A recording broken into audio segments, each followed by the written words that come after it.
And so there's a term that I use that you've heard before, is the relational regulation matrix. Mm-hmm.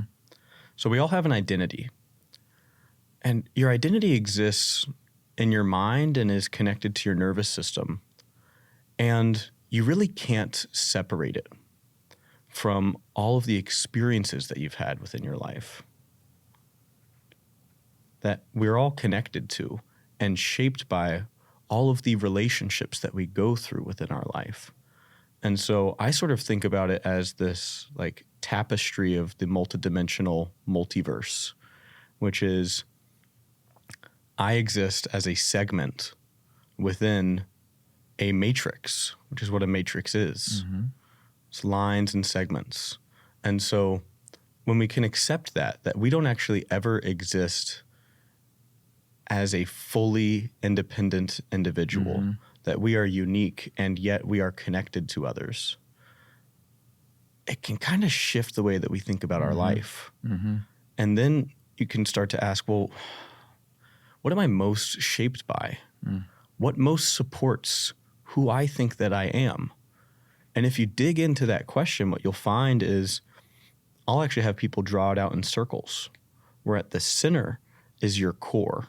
Mm-hmm. These are like your core people. So when a baby comes into the world, their primary caregiver becomes their attachment figure. And so this is research that has been done for the last few decades, all of the attachment research. And it came from first really like studying animals. There's this really horrifying study you can still find YouTube videos about, but they took these monkeys and they gave them like wire and cloth mothers. And these baby monkeys so desperately yearned for connection that they would take that wire and cloth mother and try to turn it into this caregiving creature to try to give themselves oxytocin because they so desperately needed it. Because we actually, as beings, cannot process stress as an individual. That's not how we're structured. There's the idea of homeostasis, which is like stability as a biological instrument. And then there's this other idea that has come up in the last few decades in neuroscience called allostasis, which really like as humans, we have billions of cells. They're always changing and dancing and moving. And so we're never really stable. We have stability through movement, which is allostasis. And when I talked with Sue Carter, Dr. Sue Carter, I don't know, like a year ago, who's one of the earliest oxytocin researchers. She's married to Dr. Stephen Porges. And she said allostasis is bullshit. It's sociostasis. That we process and regulate stress within our bodies by relying on other bodies. So even just perceived access to another person. And so from the moment that we are born, we carry with us our relational regulation matrix, and it is being shaped throughout our life. And the structure of that relational regulation matrix impacts and influences the shape of our identity and our experience of reality. And the quality of those relationships changes our capacity for regulating stress, and so changes our experience of life. So I want to highlight one of the things that you said, which is that we come into this world and most of us walk around thinking that we're a separate, isolated individual that has a distinct boundary from others and from the world. And I was going to ask you, what are some of the distortions that we believe or buy into that in turn pull us away from this truth or this knowing that we're actually all super connected? And what you're saying is that at the base layer, when we start to see ourselves as separate, we're actually living in a way that's not true. Yes, exactly. So I don't think it's a bucket of distortions. I think they all root into one key distortion, which is I am not worthy of the love and belonging that I yearn for. And so I have to say that again.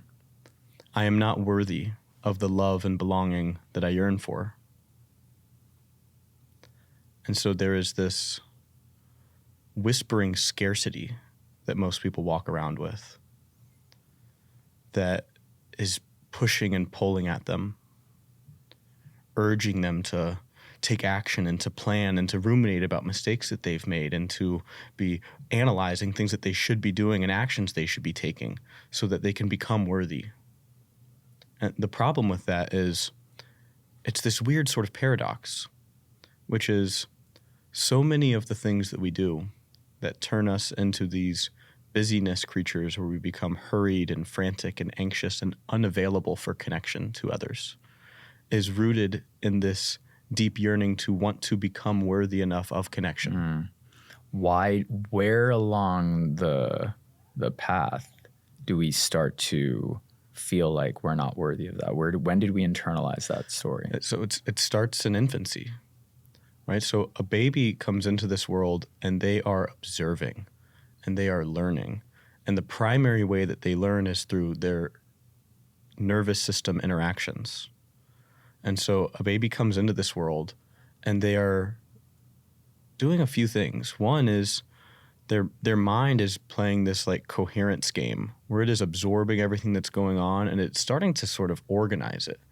And for a while the baby's on this planet, they actually don't experience themselves to be separate from their parents. That for an infant up to a certain age, they're in their mother's arms. If you put something on the mother's face, they will actually wipe their own face because they experience the connection to be so deep. Because ultimately, after being born, that relational regulation matrix is the extension of the womb into afterbirth. And so until that child has gotten enough experiences where their body has developed enough and they're able to have enough capacity to really move around, and then they're able to see their own autonomy play out, where they're able to see evidence that they are an individual and independent person, they actually don't perceive separateness from their parent. And so they're like creating this coherent story of like what the hell is going on. They're like playing with the sense of autonomy and connection, right? And they're trying to take these cues from how do I get what I need within that? And so like, how do I get food when I'm hungry? When I need to be held, what do I do? How do I get like water? How do I get anything that I need? Because I'm fully dependent. And what starts to happen is there are misses that happen where a child needs something and they go ignored. And that becomes internalized with a story because pain eventually needs some sort of interpretation around it so it has a place to land because that's how our mind works. And over time, those like misses can like heal very quickly and get recontextualized. But there are little things that start to accumulate, these traumas, as we all grow up. We all accumulate some form of trauma.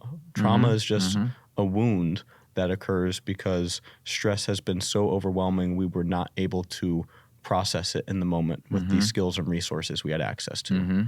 And so it could be a big earth-shattering awful thing, and it might be a continual small thing that continues to go on. And then there are these little ones that kind of happen throughout our life, and generally a lot of those for infants, they can get healed naturally.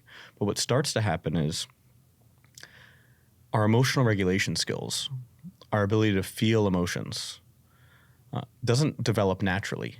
It is learned through our relational experiences with other humans for how they attend to our emotions and how they react when we feel certain things emotionally and what skills they sharpen within us for how we relate to our own emotions. So one of the ways that this belief that we are unworthy of love and belonging and so we need to hustle gets shaped is because we aren't given the emotional regulation skills that we need. And so the emotions become overwhelming. And then we diminish our sense of powerlessness. We diminish our sense of power and diminish our confidence. And so ultimately then we come to be become even more dependent on others. We don't know how to validate ourselves or process our own emotions. And so we accumulate more trauma, and we come to rely on other people's attention and validation to regulate our own emotions. And the thing for a child, up until a certain age, you can't feed yourself. Even when you can like speak, walk around, talk, 7 and 8 year olds, like you can't drive a car, you can't pay your mortgage. Like you are really dependent on your parents. And so for a child's developing psyche, when there are traumas that occur or experiences that come along that they don't know how to process, the story that is the default is, this happened because it is my fault. Because it is not safe to blame our caregivers. It's not safe to blame the adults that are around. And so what happens is, instead we blame ourselves. This bad thing that happened that's painful, that I don't know how to deal with, that it's this overwhelming thing, it's my fault and I'm going to push it down. And when the intentional space is not created to talk about those things, to show up with empathy, which magically erodes shame, to then pull out what is that emotional experience you had, to then develop the skills with the child for meeting that and for them to get that validation that then totally transforms the experience and turns it into an integration and expansion moment. When that doesn't happen, instead trauma and shame accumulates and it suffocates our own sense of confidence and power. And what it builds up bigger and bigger and bigger is our sense of scarcity.